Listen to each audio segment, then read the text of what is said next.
My mother-in-law called me infertile and my wife joined her. So I left, married her best cousin, and became a father to twins. What if the person you trusted most turned against you at your lowest? What would you do when the people you called family start tearing you apart from the inside? Imagine being betrayed by both your wife and mother-in-law in the most cruel way possible, over something deeply personal and sensitive. Your love, your masculinity, and even your desire to become a father are questioned. And not by strangers, but by those you trusted most. What would it take to break free, to reclaim your life, and to find happiness where you least expected it?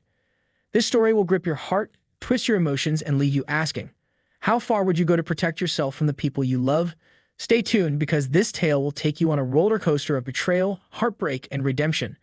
I never thought I'd be sharing my life story on Reddit, but here I am desperately seeking advice from strangers on the internet. I'm a 35-year-old guy, and my life has turned into a soap opera that I never signed up for. Let me start from the beginning. I met my wife, Evelyn, during our sophomore year of college. We were both studying business, and we ended up in the same group project for our marketing class. Evelyn was this whirlwind of energy and ambition. She had her whole life planned out: graduate with honors, land a job at a top firm, climb the corporate ladder, and eventually start her own company.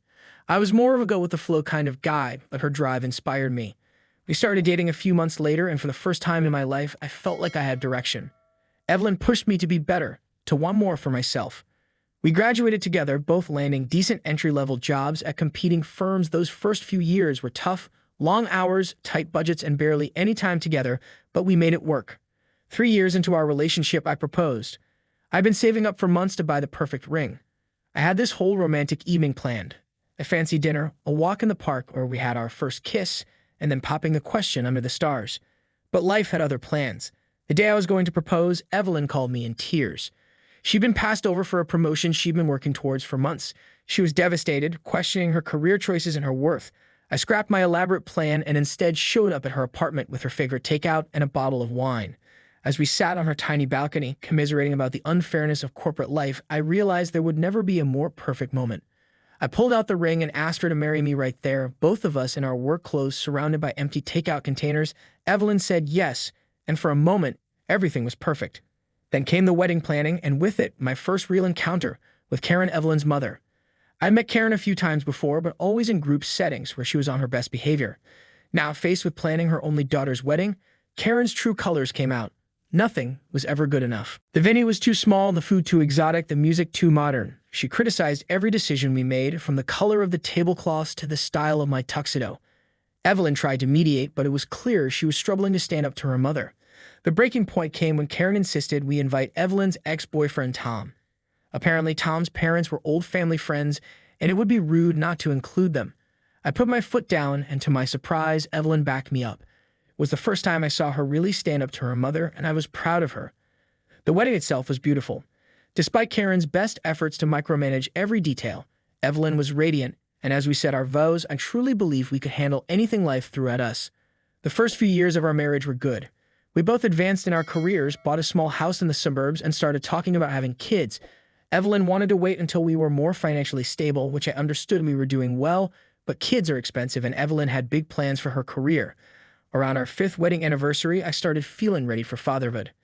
My brother had just had his second child, and seeing him with his kids awakened something in me. I broached the subject with Evelyn, but she was hesitant. She was up for a big promotion and didn't want to jeopardize it with a pregnancy. I tried to be patient, but as another year passed, I couldn't help feeling like our life was on hold.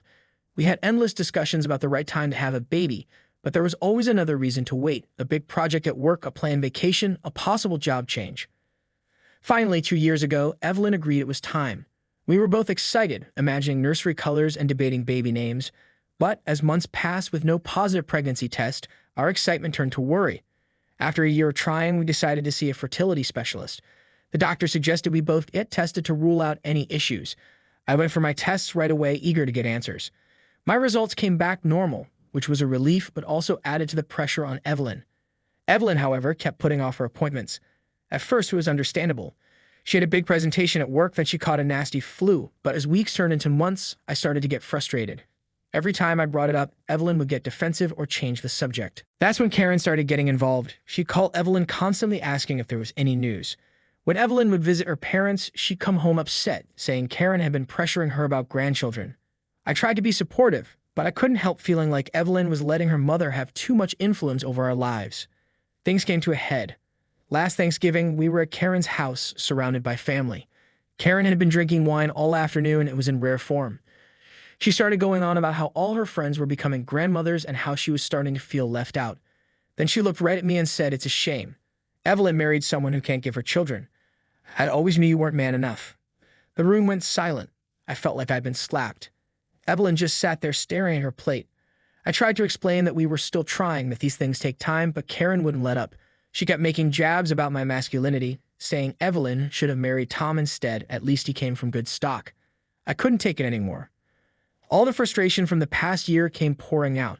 I stood up and told everyone at the table that I wasn't the problem. My fertility tests had come back normal. It was Evelyn who hadn't even bothered to get tested. Yet, the aftermath was ugly. Evelyn was furious with me for betraying her trust. Karen was on the warpath, calling me every name in the book. I left the house and spent the night in a hotel trying to figure out where we went wrong. When I got home the next day, Evelyn was still angry. She accused me of humiliating her in front of her family. I tried to explain that I couldn't stand being blamed and shamed for something that wasn't my fault, but she wouldn't listen. Things have been tense ever since. Evelyn still refuses to get tested, and now she's giving me the cold shoulder. Karen has been calling and texting nonstop, demanding I apologize to Evelyn and her I've blocked her number, but she just keeps finding new ways to harass me. I don't know what to do. I love Evelyn, but I'm starting to wonder if we want the same things in life. I feel like I'm constantly walking on eggshells, trying not to upset her or incur Karen's wrath to make matters more complicated. Evelyn's cousin Emma reached out to me yesterday. Emma and I have always gotten along well. She's a few years younger than us, and she's always been the black sheep of the family, choosing to become a teacher instead of going to the family business like Evelyn did. Emma said she overheard what happened at Thanksgiving and wanted to check if I was okay. We ended up talking for hours. It was nice to have someone on my side for once, someone who understood how overbearing Karen could be. Now I'm at a crossroads. Part of me wants to fight for my marriage to try and get Evelyn to see how toxic her relationship with her mother is. But another part is wondering if it's time to cut my losses. I'm 35 years old and I want to be a father. I don't want to wake up at 45 bitter and childless, resenting Evelyn for robbing me of the chance to have a family. I never thought I'd be in this position. Any advice would be appreciated. Am I the asshole for defending myself? Should I have just kept quiet and let Karen continue to berate me? How do I get Evelyn to see that her mother's behavior is destroying our marriage? Update 1: It's been a month since my original post, and to say a lot has happened would be an understatement. I want to thank everyone for their advice and support. Your comments really helped me gain some perspective on my situation. After reading through your responses, I realized I needed to have a serious conversation with Evelyn. I couldn't keep living in this limbo with unspoken tensions and resentments building between us. I decided to take a day off work and ask Evelyn to do the same. I want us to have time to really talk without any distractions. That morning, I made Evelyn's favorite breakfast, blueberry pancakes with real maple syrup. It was something I used to do every Sunday when we first got married, but somewhere along the line, we stopped making time for those little gestures. As we sat at our kitchen table, the familiar smell of pancakes in the air, I felt a glimmer of hope that maybe we could find our way back to each other. I started by apologizing for my outburst at Thanksgiving. I explained that while I regretted the way I handled it, I couldn't apologize for the feelings behind it. I told Evelyn how hurt I was by her silence, how I felt unsupported and blamed for something that wasn't my fault. To my surprise, Evelyn broke down through her tears. She confessed that she had actually gotten tested months ago and found out she had some fertility issues. She was afraid to tell me because she thought I might leave her. She had been carrying this secret for months, letting me think she was just procrastinating on the tests. I was shocked and hurt that she kept this from me, but I tried to be understanding. I asked her why she thought I would leave her over this, and her answer broke my heart. She said that growing up, her mother always emphasized that a woman's worth was tied to her ability to have children. Karen had drilled into Evelyn's head that if she couldn't give her husband children, he would inevitably leave her for someone who could. It was like a light bulb went off in my head. So many of Evelyn's actions over the past year suddenly made sense. Her reluctance to get tested, her defensiveness whenever I brought up kids, her silence in the face of her mother's attacks on me. It all stemmed from this deep-seated fear that she wasn't woman enough. We spent hours talking that day, really opening up to each other in a way we hadn't in years. We agreed to start couples counseling to work on our communication and to help Evelyn work through some of the damaging beliefs her mother had instilled in her. We even started researching adoption and IVF options, feeling like we were finally on the same page about our future. For a few weeks, things were looking up. Our counseling sessions were going well, and Evelyn seemed more relaxed and happier than she had in months. We were connecting again, rediscovering the love that had gotten lost under all the stress and resentment. But then Karen got involved again. Somehow she found out about Evelyn's fertility issues. I suspect Evelyn's sister might have let it slip. She's always been a bit of a gossip. Instead of being supportive of her daughter during this difficult time, Karen went on a rampage. She started calling me daily, leaving long, rambling voicemails, blaming me for stressing Evelyn out and causing her fertility problems. She'd say things like, "If you were a real man, you'd have given her a baby by now, and I always knew you weren't good enough for her." I tried to block her number, but she'd just use a different phone to call. Then she started showing up at our house unannounced, demanding to speak to Evelyn alone. The first time it happened, I came home from work to find Evelyn in tears on the couch with Karen pacing around our living room, ranting about how we needed to try harder, how Evelyn wasn't doing enough to fix herself. I asked Evelyn to set boundaries with her mother, but she always had an excuse. "That's just how mom is," she'd say, or "she's just worried about me." It was like we were right back where we started, with Evelyn unable to stand up to her mother, and me feeling like an outsider in my own marriage. Things came to a head last week. I came home from work early hoping to surprise Evelyn with tickets to a concert she'd been wanting to see instead.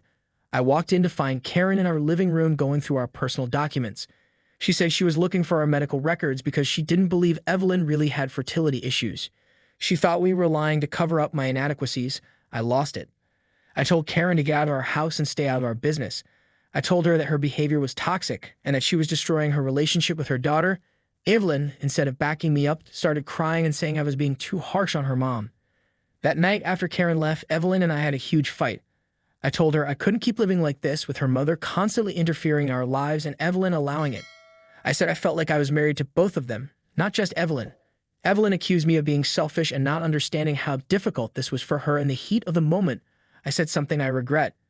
I told Evelyn that if she couldn't stand up to her mother, maybe she wasn't ready to be a mother herself. It was a low blow, and I knew it. As soon as the words left my mouth, Evelyn slapped me and locked herself in our bedroom. I spent the night on the couch feeling lost and confused. The next morning, Evelyn was gone. She left a note saying she was going to stay with her parents for a while to clear her head. It's been 5 days and I haven't heard from her. Karen, on the other hand, has been blowing up my phone with angry messages. She's telling everyone who will listen that I kicked Evelyn out and abandoned her. Some of Evelyn's relatives have been calling me, demanding to know why I'm abusing Evelyn. It feels like I'm living in some sort of twisted alternate reality where I'm the bad guy for wanting a healthy relationship with my wife. I'm at my wit's end. I love Evelyn, but I don't know if I can continue living like this. The stress is affecting my work. I've been distracted and irritable, and my boss has noticed. My health is suffering too. I've lost weight, I'm not sleeping well, and I feel like I'm constantly on edge. Emma has been a great support through all of this. She's been checking in on me, bringing me meals, and just lending an ear when I need to vent. She understands the family dynamics better than anyone, having grown up with them. She's told me stories about how Karen treated her when she decided to become a teacher instead of going into the family business. It's helped me understand Evelyn's behavior better, but it's also made me realize how deeply ingrained these toxic patterns are. I'm grateful for Emma's friendship, but I can't help feeling guilty about how close we've become. There's nothing inappropriate going on, but I know how it might look to others, especially given how Karen's been painting me as the villain in all this. I'm considering asking Evelyn for a trial separation. I think we both need some space to figure out what we really want and if we can make this marriage work. But I'm afraid of what Karen might do if I suggest this. I wouldn't put it past her to try and turn the entire family against me. I never thought I'd be in this situation. I always believed that love was enough, that if you cared about someone, you could work through anything. Now I'm not so sure. I feel like I'm drowning and I don't know how to save myself, let alone my marriage. Any advice on how to proceed would be appreciated. How do I protect myself without completely burning bridge? Is there any hope for Evelyn and me, or am I just prolonging the inevitable? And how do I deal with Karen's smear campaign against me? I'm feeling pretty lost right now, and any guidance would be welcome. Update 2. It's been 3 months since my last update, and my life has completely turned upside down. I'm still trying to process everything that's happened, but I'll do my best to fill you all in. After Evelyn left, I tried to give her space. I thought maybe some time apart would help us both clear our heads and figure out what we really wanted. But as days turned into weeks, I realized something had fundamentally changed in our relationship. During this time, I threw myself into work and started seeing a therapist on my own. It was helping me gain perspective on my marriage and my own role in our problems. I realized that while Karen was a huge issue, Evelyn and I had our own communication problems that predated her interference. About a month after she left, Evelyn finally reached out. She wanted to meet at the cafe where we had our first date. I was hopeful that we could work things out, but that hope was quickly shattered when I arrived at the cafe. Evelyn was already there, sitting at our old favorite table by the window. She looked tired and sad, but there was a resolve in her eyes that I'd never seen before. We ordered our usual drinks, a latte for her, black coffee for me, and for a moment, it felt like old times. But then Evelyn started talking, and I realized this wasn't going to be the reconciliation I'd hoped for. She told me she'd been doing a lot of thinking, and she didn't want to continue our marriage. She says she felt like we wanted different things in life, and that the stress of the past few months had shown her that we weren't compatible. I was stunned. I asked about couples counseling, about working on our communication, but Evelyn had made up her mind.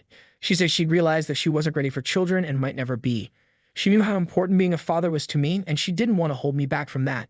What hurt the most was when she admitted that Karen had been a major influence in her decision.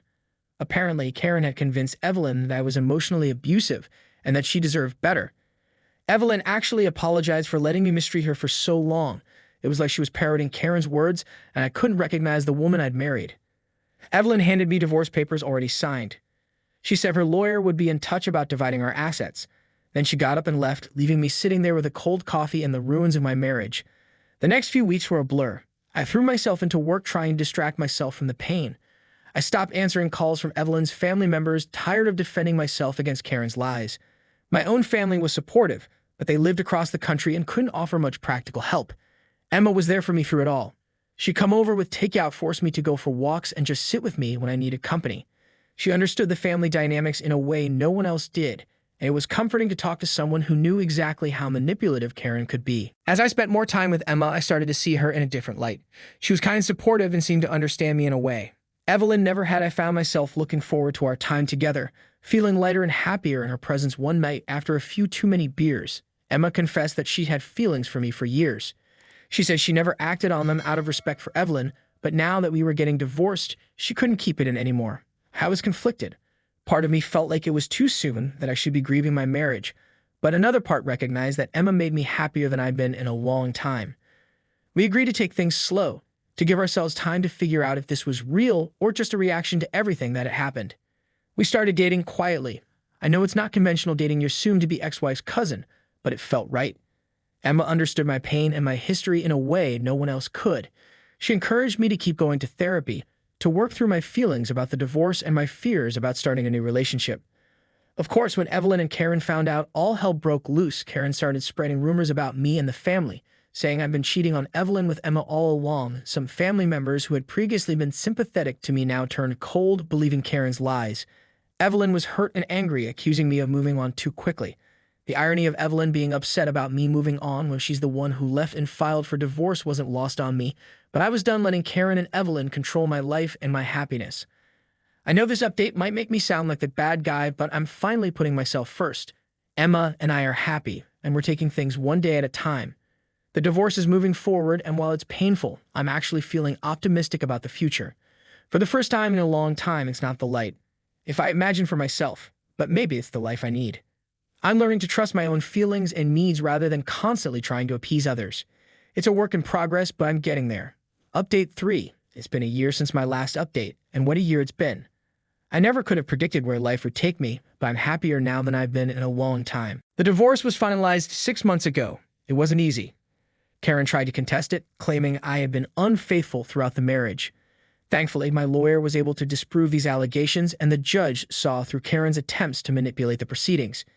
In the end, we settled on a fair division of assets, and I was able to keep the house. Emma and I are still together, and our relationship has only grown stronger. We moved in together 4 months ago, and it's been amazing. She understands me in a way Evelyn never did, and we communicate openly about everything. We've had our challenges. Of course, blending our lives hasn't always been smooth sailing, but we face everything as a team. The biggest news, though, is that Emma is pregnant with twins. We found out a couple of months ago, and we're over the moon. It's ironic, considering all the fertility struggles with Evelyn, but I guess life has a way of surprising you. We weren't actively trying, but we weren't preventing it either. When Emma showed me the positive test, I felt a mix of joy, excitement, and fear that I'd never experienced before. We're converting the spare room into a nursery, and Emma's been reading every parenting book she can get her hands on. I'm nervous about becoming a father, especially to twins, but I'm also excited. Emma's calm confidence is reassuring. She keeps reminding me that we'll figure it out together. When we announced the pregnancy to our families, the reactions were mixed. Emma's parents were thrilled, but of course, Karen hit the roof. She started spreading more rumors saying Emma had stolen me from Evelyn and trapped me with a pregnancy. It's ridiculous, but some people seem to believe her. Evelyn's reaction was unexpected. She reached out to me directly for the first time since the divorce. She congratulated us, but also expressed how hurt she was. I could understand her pain, and part of me felt guilty, but I also knew I couldn't live my life based on Evelyn's feelings anymore. We had a long, honest conversation that gave us both some closure.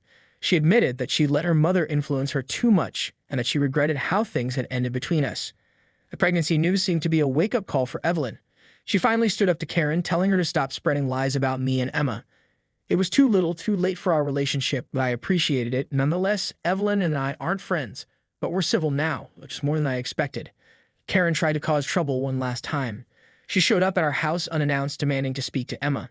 She tried to convince Emma that I would abandon her and the babies, just like I abandoned Evelyn.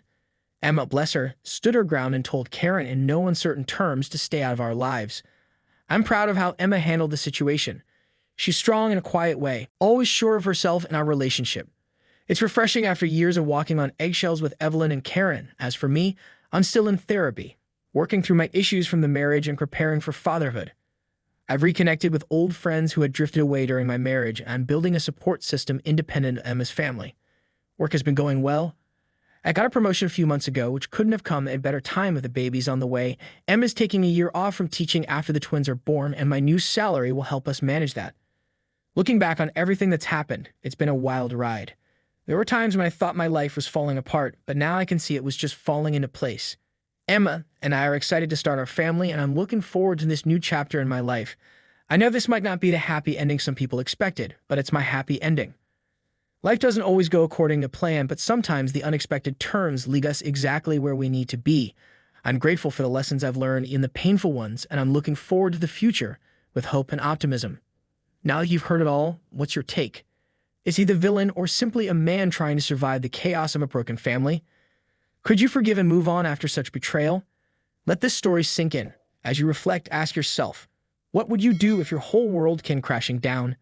Would you have made the same choices? Don't forget to leave your thoughts in the comments below, because every story has two sides, and we want to hear yours.